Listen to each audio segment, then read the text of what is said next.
She's coming in, boys. She's coming in hot. What up, dudes? Uncle Rhino here, and I'm going to be talking about the new upcoming XP update that I have been testing on the pre-release branch of Rust, and I'm going to talk about how this is a game-changing update, guys. This is really going to change how we play Rust, and it's gonna change the game, I think, tremendously. And I'm going to talk about my predictions and all that. But before we get started, I highly recommend that you guys test this out. I'll talk at the end of the video about how to do that, how to go test this out before everybody else, and even give your feedback and stuff like that. So let's get into it. The XP update. Now, if you don't know what I'm talking about, Rust's current system for learning how to craft items like the AK-47, the bazooka, the C4, its current system is based off RNG for the most part, meaning you randomly find the blueprint for the item. Sometimes you can take the item and learn it on a research bench and try to learn it that way. If you have enough of blueprint frags, you can then use those frags to kind of negate the grindiness of finding the blueprint you want, and just basically learn how to craft the item you desire that way. That's the current system.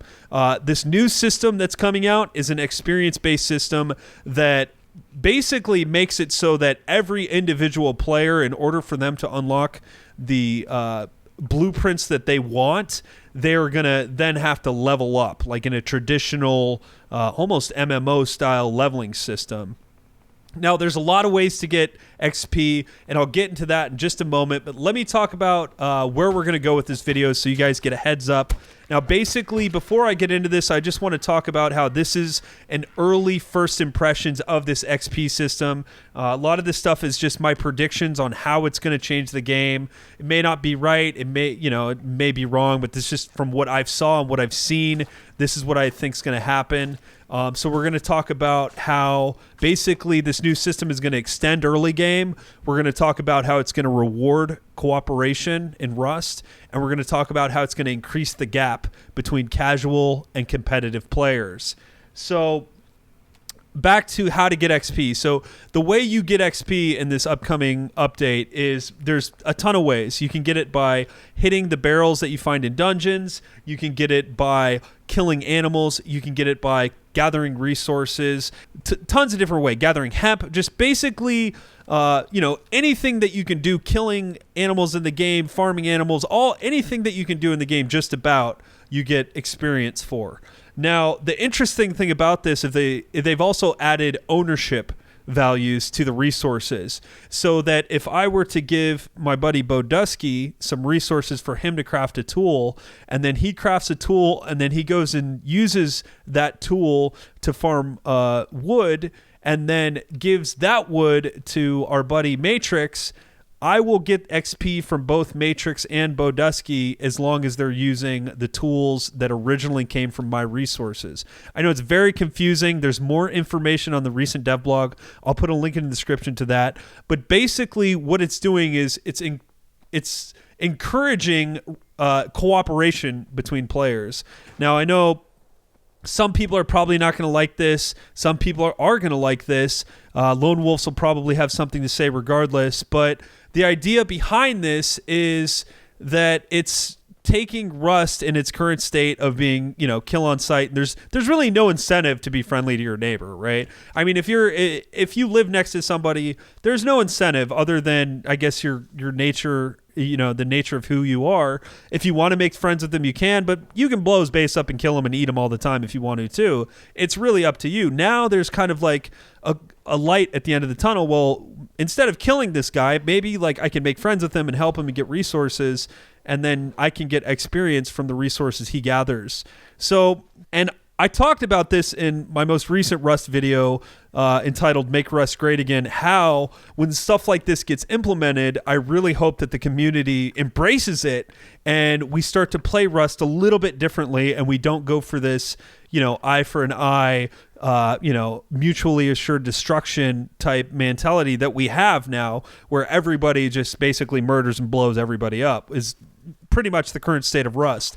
And so now we're starting to see these little tools in game that give us the ability to actually, work with other players that are strangers to us, and we can, then utilize each other to level up faster, which is fucking amazing. And I look forward to more stuff like this in the future that kind of gives the players, just kind of brings us towards that so-called social experiment where, you don't have to kill people in Rust. You can. I mean, everyone has the choice to do whatever they want, but there's more choices to do other things than the easy, pull the trigger, whatever. So, and that's great. I love to see this rewarded cooperation. Now, as far as extending early game, it is really grindy. I'm not going to lie to you guys. This is super fucking grindy. 10 hours, I got 10 levels. And like I said, I was just, I was playing the game. I was not trying to power level. I was not trying to do anything other than play Rust how I normally play it. And I got 10 levels in 10 hours. Now, that can be a good and a bad thing. So the first thing that I predict from this is it's going to extend the early game. So we're not going to see groups of guys running around with AK-47s. Absolutely not. You will absolutely not see groups of guys with AK-47s and face masks on the first day. Okay, on the first day of the wipe day. You might, a few days down the road, you might see them. To be honest, I don't know the timeline because I didn't hit endgame in the XP system. I do not know. I can't make an accurate judgment of the timeline, but it is definitely going to increase that early game.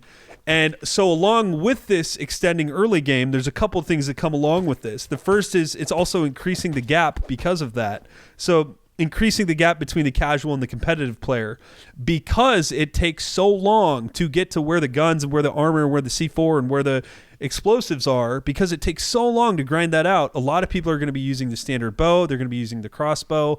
But it is definitely going to draw a line in the sand between the players who maybe play a little bit and the players who play a lot. The players who play a lot are obviously going to get to endgame eventually a lot faster than the people who are only playing a little bit. I mean, it makes sense, right? Before, because of the RNG that was in Rust, the random number generation, you could be a casual player and get lucky and find an AK-47 blueprint in a barrel. It doesn't work like that now. Now you might get lucky and kill someone with a crossbow who has an AK-47, but you're sure as hell not going to be able to craft it like you would be able to before. So it is going to increase this gap between players who are casual and players who are competitive. And I guess that can be a good or a bad thing. Some people might get turned off by this. Some people might like that because it is actually turning more into that, MMO-ish type game where you are rewarded for your experience, as it were. So I like this. I'm really excited for this update. I feel bad for some of the streamers out there. It's going to be a lot harder if you're streaming Rust, I think, because you're not going to be able to server hop on 5 or 6 different servers and have blueprints, end game blueprints on all those servers. You're really going to be stuck. You're really going to be stuck on a few servers. So if your stream's compromised, it's going to be fucking brutal, man. So that kind of sucks. But there is a lot of other great things, people who just get fed gear all the time and don't actually farm stuff. Those guys are actually going to have to get to work. So that's cool. And just the gap that it's going to increase is going to bring a lot of indirect a lot of indirect stuff too. Like the bases, I see the bases are going to be a lot different because people are going to have a lot more time to not spend their resources on raiding and making guns. So they're going to have more time to build. They're going to have more time to stockpile. So when you finally do bust that nut of blowing someone's base up, it's going to explode like a piñata and they're going to be loaded with shit, especially if they're, like the casual players, like I said before, and they haven't reached that end game. So that's going to be really interesting to see some of these bases. I see loot increasing, a lot of rat packs, a lot of people are going to be rat packing their loot, and I look forward to raiding in this. I really look forward to playing as a lone wolf because lone wolfing in Rust is a lot of fun. And no, I do. I really do. And I did want to continue my lone wolf series. But like I said, I wanted to continue it, but unfortunately the XP update was going to come out. So I took a break from that. But I definitely will revisit that lone wolf series of solo gameplay that I've been meaning to finish. I'll probably just start a new one and go from start to finish all the way to end game on a series. So if you guys like that idea, I hope you like it. Post in the comments what you think. But I'll also be doing the group play because I'm a social gamer and I love group play. So it's all good things, man. Rust continues to amaze. If you guys haven't checked Rust out, Go check them out. It's $10 on the fucking Steam market. Steam summer sales going on. $10, you can't go wrong. I'll put a link in the description for that. Also, if you'd like to test this XP system out and really get ahead of the curve and see exactly what you can expect in the upcoming update, I'll put a small tutorial in the description on how to exactly install this update if you already own Rust, and you can check it out and you can get a feel for what it's going to be like. And that's all I have for you. I hope you guys enjoyed the video. If you liked it, make sure to drop a like. I appreciate it. Much love. See you in the next episode. Peace!